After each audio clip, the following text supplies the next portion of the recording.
Assalamualaikum warahmatullahi wabarakatuh. Perkenalkan, nama saya Ningsi Yantini dengan NPM 101205388. Saya dari Kaskia 1 Manajemen. Di video ini, saya akan menjelaskan mengenai manajemen kualitas statistik untuk memenuhi tugas mata kuliah manajemen kualitas.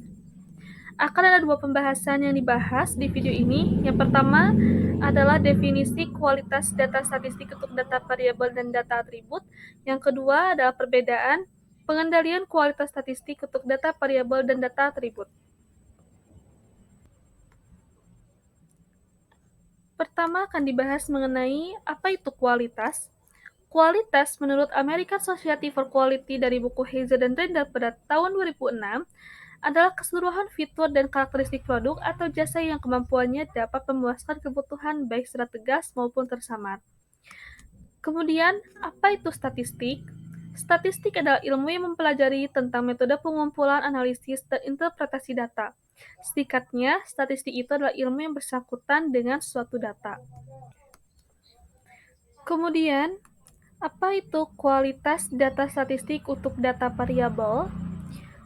Variabel adalah karakteristik kualitas seperti berat, panjang, waktu, temperatur, volt, tensile strength, penyusutan, atau karakteristik lainnya yang dapat diukur. Menurut Yuli dan Nurcahyo pada tahun 2013. Data variabel merupakan data kuantitatif yang diukur untuk keperluan analisis. Data variabel bersifat kontinu. Jika suatu catatan dibuat berdasarkan keadaan aktual diukur secara langsung, maka karakteristik kualitas yang diukur itulah yang disebut sebagai variabel. Contoh dari data variabel karakteristik kualitas adalah diameter pipa, ketebalan produk, berat produk, dan lain-lain.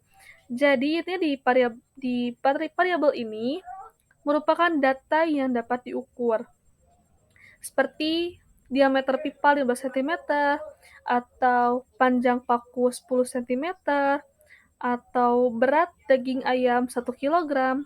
Nah, itu termasuk ke dalam variabel, karena kualitas data statistik untuk data variabel. Kemudian, kualitas data statistik untuk data atribut. Atribut dalam pengendalian proses menunjukkan karakteristik kualitas yang sesuai atau tidak dengan spesifikasinya. Atribut didefinisikan sebagai persyaratan kualitas yang diberikan kepada suatu barang yang banyak menunjukkan apakah barang atau produk tersebut diterima atau ditolak. Diagram atribut biasanya digunakan untuk penganalisa yang bersifat diskrit jika suatu catatan hanya merupakan suatu ringkasan atau klasifikasi yang berkaitan dengan sekumpulan persyaratan yang telah ditetapkan, maka catatan itu disebut sebagai atribut. Data atribut merupakan data kualitatif yang dapat dihitung untuk pencatatan analisis. Contoh dari data atribut, karakteristik kualitas adalah ketiadaan label pada kemasan, banyaknya jenis cacat. Data atribut biasanya diperoleh dalam bentuk unit-unit yang kesesuaian dengan spesifikasi atribut yang ditetapkan. Jadi kalau data variabel tadi kan kuantitatif, data atribut kualitatif. Kualitatif dapat dihitung, dapat diukur, tapi harus dirasionalkan terlebih dahulu. Misalnya kayak pengelompokan berdasarkan usia. Misalkan ada yang usia anak-anak, remaja, dewasa, dan juga lansia. Usia anak-anak dari berapa tahun hingga berapa tahun, remaja juga seperti itu, berapa tahun hingga berapa tahun, dewasa berapa tahun hingga berapa tahun, dan lansia dari berapa tahun hingga berapa tahun.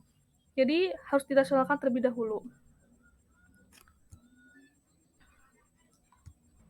Kemudian materi kedua membahas mengenai perbedaan pengendalian kualitas statistik untuk data variabel juga data atribut. Apa itu pengendalian kualitas statistik? Pengendalian kualitas proses statistik atau Statistical Process Control atau SPC merupakan teknik penyelesaian masalah yang digunakan sebagai pemonitor, pengendali, penganalisis, pengelola, dan memperbaiki proses menggunakan metode-metode statistik. Filosofi yang dikenal adalah output pada proses atau pelayanan dapat dikemukakan ke dalam pengendalian statistik melalui alat-alat manajemen dan tindakan perancangan.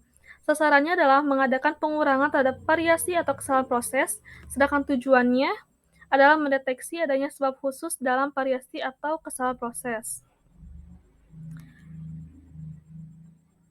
Pengendalian kualitas secara statistik dengan menggunakan SPC mempunyai tujuan statistik utama yang dapat digunakan sebagai alat bantu untuk mengendalikan kualitas sebagaimana disebutkan juga oleh Heiser dan Lenda dalam bukunya Manajemen Operasi pada tahun 2006. Antara lain, yaitu check sheet, histogram, control chart, diagram Pareto, diagram sel pakibas, scatter diagram, dan diagram proses. Kemudian kita masuk ke perbedaan pengendalian kualitas statistik, data variabel juga data atribut.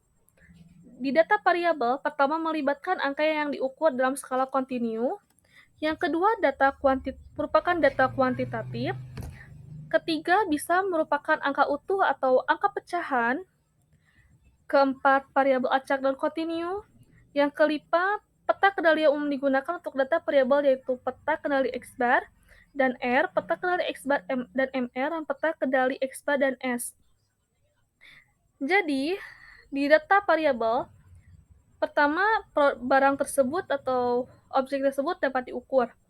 Misalnya paku 10 cm atau paku 0,1 ons, atau misalkan daging ayam 1 kilogram, atau kedalaman laut 100 meter. Nah, itu merupakan termasuk ke dalam data variabel. Peta kendali. Kemudian untuk data atribut, pertama melibatkan karakteristik suatu objek. Yang kedua, mengklasifikasikan suatu produk menjadi baik atau buruk atau cacat, contohnya radio berfungsi atau rusak. Atau misalkan tadi yang misalkan produk di gudang atau yang dihasilkan, misalkan diurutkan, ada yang cacat, ada yang standar, ada yang baik, ataupun ada yang sangat baik. Kemudian yang ketiga, data kualitatif.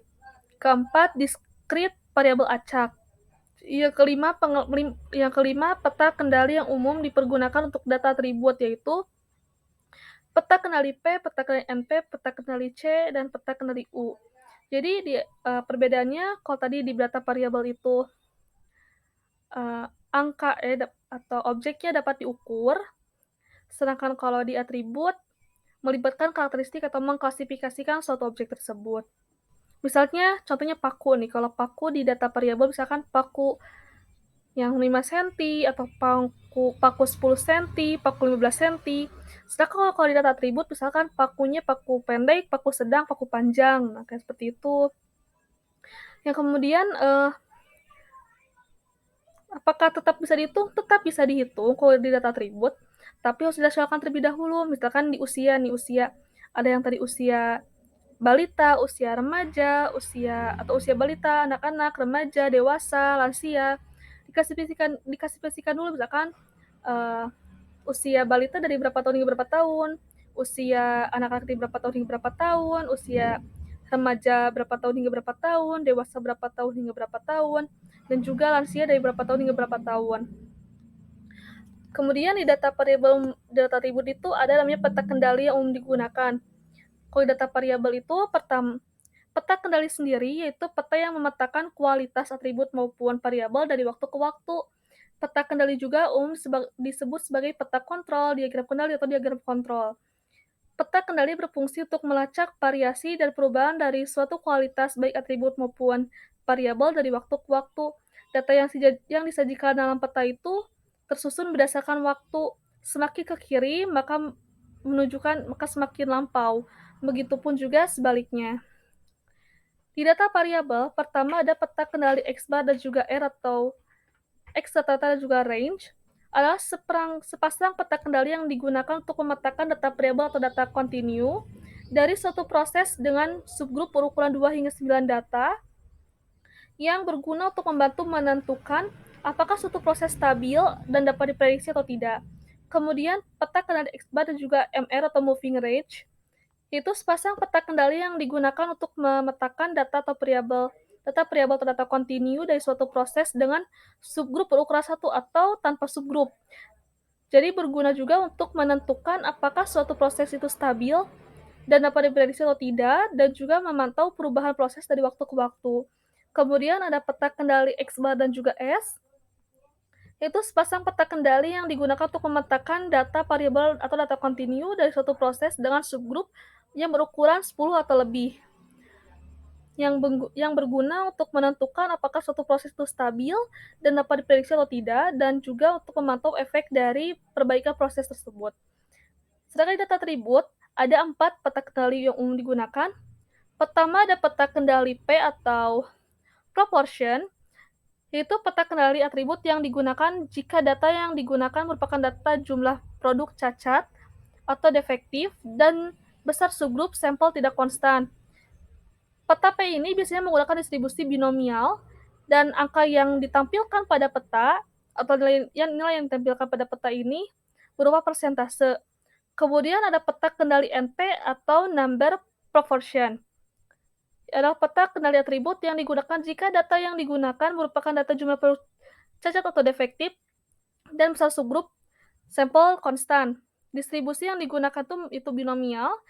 Angka yang ditampilkan pada peta menggunakan berupa angka diskrit. Kemudian peta Shay atau peta count, yaitu peta kendali atribut yang digunakan jika data yang digunakan merupakan data jumlah cacat pada produk atau defek dan besar subgrup sampel konstan. Distribusi yang digunakan adalah Poisson, angka yang ditampilkan berupa angka diskrit. Kemudian peta kendali U atau peta kendali unit, yaitu peta kendali atribut yang